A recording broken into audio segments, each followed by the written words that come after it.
प्यार से कहना दान निरंकार।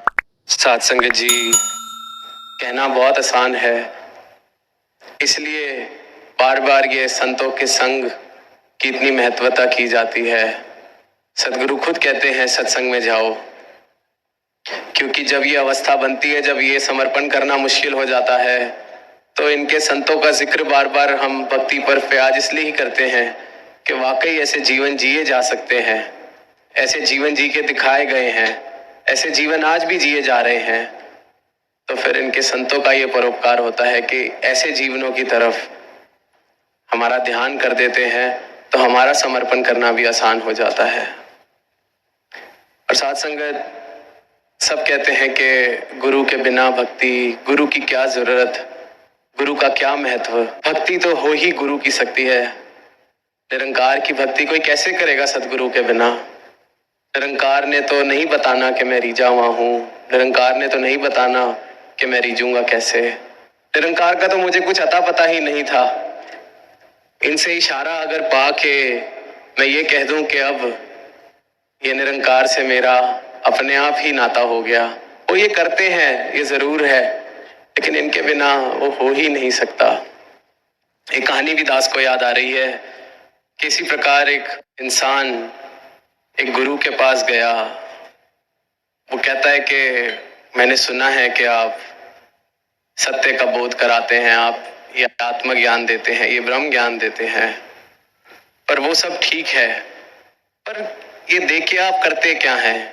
मैं लेना तो चाहता हूँ, मैं समझना तो चाहता हूँ, पर मुझे ये नहीं समझ आ रहा कि आप ऐसा करते क्या हैं। मेरे मन में अभी भी कहीं ना कहीं कुछ सवाल आते हैं। तो वो गुरु अपने कमरे में अंदर जाते हैं, हाथ में एक पत्थर लेके बाहर आते हैं। वो कहते हैं कि ये पत्थर ले जा और जहां सब्जी मंडी लगी है वहां इसको बेचने चले जा, और जाओ 5-7 दुकानों पे, 10 दुकानों पे, और पूछो कितने में खरीदेंगे इसको, और बस उसका मूल पता करके, उसकी कीमत पता करके वापस आ जाना, उसको बेच के मत आना। वो जाता है, तो जब वो 2-4 ऐसी रेडियों पे जाता है, तो वो दो बारी उसको कहते हैं कि आप किस समय आ गए हैं, अभी हमारी ग्राहकी का टाइम है, हमें दुकान चलाने दीजिए। किसी और के पास जाता है तो कहते हैं आप क्या लाए हैं, ये पत्थर का हम क्या करेंगे, इसकी हमें कोई जरूरत नहीं है। कोई कहता है चलो अब आप कुछ लाए हैं, ये 10 रुपए दे देते हैं आपको, ये पत्थर हमारे बच्चे इससे खेल लेंगे, इसको इधर उधर फेंक लेंगे। कोई कहता है चलो पत्थर थोड़ा अच्छा है, इससे मैं सब्जी तोल लूंगा। 10-20 रुपए की कीमत उसको अलग अलग जगहों से जाके मिलती है। वो वापस आ जाता है, गुरु को बताता है कि ये इस तरह से इसकी 10-20 रुपए की कीमत लग रही थी, तो जैसे आपने कहा था मैं इसको वापस ले आया हूं। गुरु कहता है ठीक है, अब एक काम कर, इस पत्थर को लेके जा और उस बाजार में जा जहां चांदी का व्यापार होता है। वो वैसे ही करता है, और फिर यही आदेश होता है कि बस कीमत पता करके आना, इसको बेच के मत आना।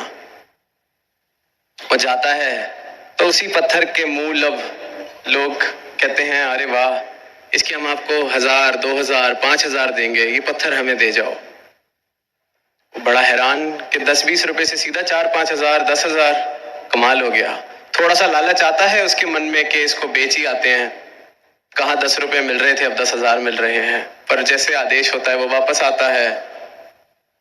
गुरु कहता है ठीक है 10,000, चल अब एक काम कर, जहां सोना बिकता है इसको वहां ले जा। साथ संगत, उस बाजार में उसकी लाखों की कीमत। वो हैरान सा होने लगता है कि ये हो क्या रहा है, ये चीज है क्या, इतना अंतर। वो वापस बड़ी मुश्किल से रोकता है खुद को इसको बेचने से। तो गुरु कहता है बहुत अच्छा किया नहीं बेचा, अब जाओ जहां हीरे बिकते हैं वहां जाओ, वहां करोड़ों की कीमत। साथ संगत, बहुत ही मुश्किल बिना बेचे आना। तो साथ संगत, वो जब वापस आ जाता है वहां से, तो गुरु कहता है हाँ जी कितनी कीमत। वो कहता है जी इतने करोड़ों की कीमत लग रही है इस पत्थर की, ये चीज क्या है। कहीं 10 रुपए नहीं मिल रहे थे, यहाँ करोड़ मिल रहे हैं और आप कहते हैं बेचो नहीं। वो वापस लेता है पत्थर और कहता है बस यही गुरु करता है, यही मैं करता हूँ। तेरे जीवन का सही मूल तुझे बताता हूँ।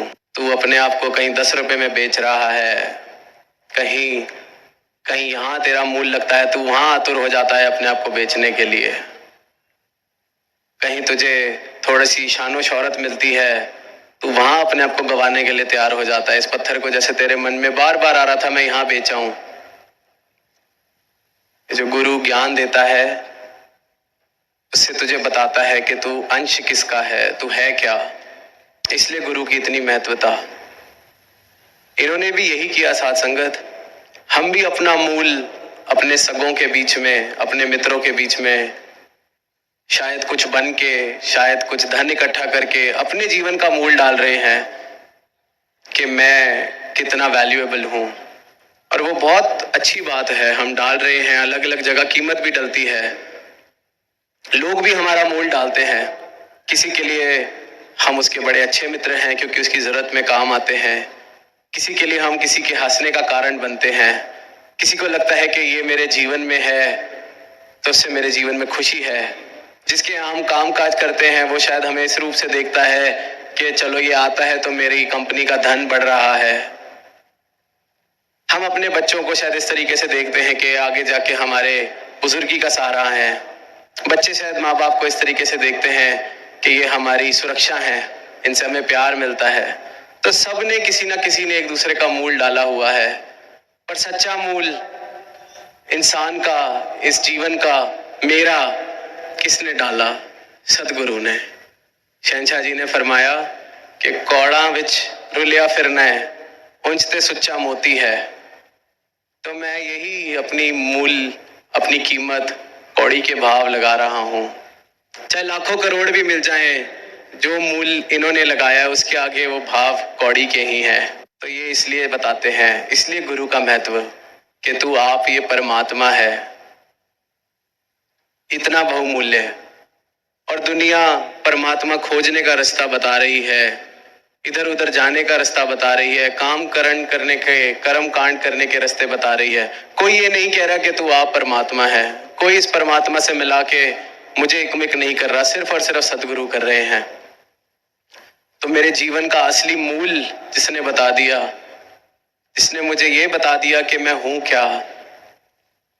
मुझे कहीं ऐसे ही सब्जी मंडी में, सोने के बाजार में, हीरे के बाजार में अपने आप को बेचने से बचा लिया, तो फिर उसके चरणों को छोड़ के मैं जाऊं भी तो कहां।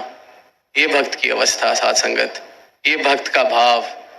इसलिए भक्त कहता है कि जो तुध भावे सोई भलीकार। क्योंकि जब तूने मुझे बता दिया, जब मेरी इतनी कीमत डाल दी, तो अब तेरे चरणों से दूर जाके तो इससे कीमत घटनी ही है। तो वो तो बेवकूफी का सौदा। तो अपने आप को इस तरह से, ऐसी मूर्खता से हम बचा सकें कि कहाँ अमूल्य इन्होंने बनाया है और फिर मैं वहीं लाखों करोड़ों हजारों में बिकने को तैयार। इसलिए गुरसिख कहते हैं कि सिख दा पिंड प्राण है सतगुर। तो भक्ति अगर कुछ है तो सिर्फ और सिर्फ सकार जो कह रहा है उस तरफ पूर्ण समर्पित हो जाना। तो ऐसी ही अरदास आज भक्ति पर्व पे अपने लिए भी, सारी संगत के लिए, सारी मानवता के लिए, कि जीवन में ये जो आनंद की अवस्था है ये सबके जीवन में आ सके। ये जो समर्पण जिसका जिक्र हम करते हैं ये सबके जीवन में आ सके। पूरा नहीं आ रहा तो थोड़ा थोड़ा आना शुरू होए, ताकि ये जो आनंद इस समर्पण के साथ जीवन में आता है, जब वो आनंद का रस इस रूप में जीवन में आने लगता है तो फिर उसके अलावा किसी और अवस्था में रहने का फिर ध्यान नहीं करता, मन नहीं करता, फिर मन भी पूर्ण समर्पित हो जाता है।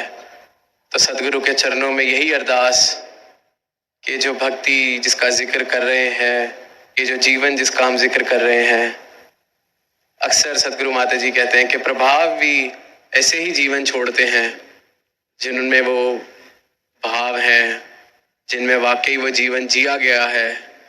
कोई बोलता है, कोई जिक्र करता है, तो हम सब जानते हैं कि प्रभाव भी उन्हीं जीवनों का हमारे ऊपर है जिनके हमने अंदर से और बाहर से एक ही तरीके से देखा। ये नहीं कि बातें तो दास भावना वाली, नाम तो अपने आगे दास, पर बिल्कुल उससे विपरीत मेरी व्यवस्था, अवस्था। तो अरदास अंत में यही कि जो जीवन जैसे आज जिक्र किया जा रहा है भक्तों का, अनेकों ऐसे संतों का जिन्होंने तोड़ निभाई जिनकी तोड़ निभी सतगुरु के चरणों में, तो हमारी भी तोड़ निभ सके, हम भी अपने सुरों को खत्म करके सिर्फ और सिर्फ हमारे जीवन में एक गुरु का ही सुर हो, तभी सतगुरु रीझ सकते हैं और तभी भक्ति पूर्ण हो सकती है। साथ संगत जी प्यार से कहना, धन रखा।